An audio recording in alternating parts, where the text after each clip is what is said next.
Today I want to talk to you about an interesting phrase I find in the Old Testament. Here's the phrase, "Now then, do it." You'll see what I mean when I read to you the text that we're going to look at today.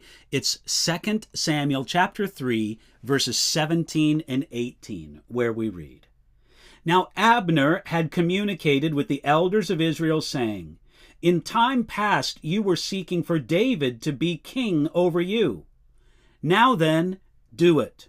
For the Lord has spoken of David, saying, By the hand of my servant David, I will save my people Israel from the hand of the Philistines and the hand of all their enemies.'" David was God's anointed king, yet he was not yet recognized as so by the people of Israel. Some supported a man named Ishbosheth, a son of the former King Saul. One of the supporters of Ishbosheth was named Abner. He was the chief of Saul's armies when the former king was alive, and now he threw his support behind Ishbosheth, at least for a time. Then he turned against Ishbosheth and agreed to support David. Once he came over to David's side, Abner had a missionary zeal on David's behalf.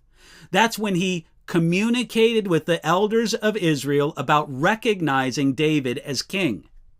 It's significant that this word came from Abner regarding David, instead of from David himself. Though he was the rightful king, David would not reign over Israel until they submitted to him freely. He never moved an inch without an invitation. This is an illustration of Jesus' lordship in our life. He is, in fact, King of Kings and Lord of Lords, but he chooses, for the most part, to exercise his sovereignty only at our invitation. We could say that the reign of David illustrates the reign of Jesus in the lives of many people. Some do not invite Jesus to rule over anything. Some invite Jesus to reign over a small area, such as Hebron in 2 Samuel chapter 3. Some give Jesus reign over everything he actually has authority over. That is everything. Abner is a good example of someone who eventually surrendered to God's king. Now, he wanted to influence others to surrender to God's king. He said to the reluctant people of Israel, "Now then, do it." Because of the word of the Lord spoke of David, and because it was right to do so, this was something that should be done now. In this sense, it's very much like our commitment to follow Jesus. We should be told, "Now then, do it." Abner knew that the Lord called David to be king.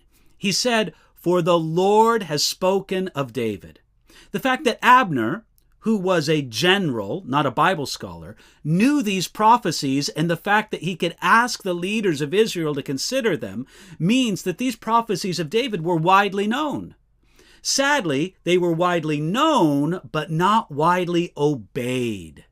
Most of Israel was lukewarm and unenthusiastic in their embrace of David as king. In this regard, David prefigures his greater son.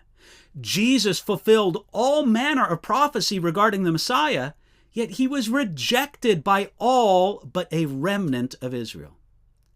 Our acceptance or rejection of the king says more about us than it does about King Jesus.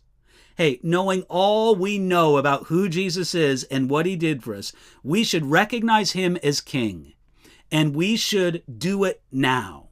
Here's the word for you today. Now then, do it.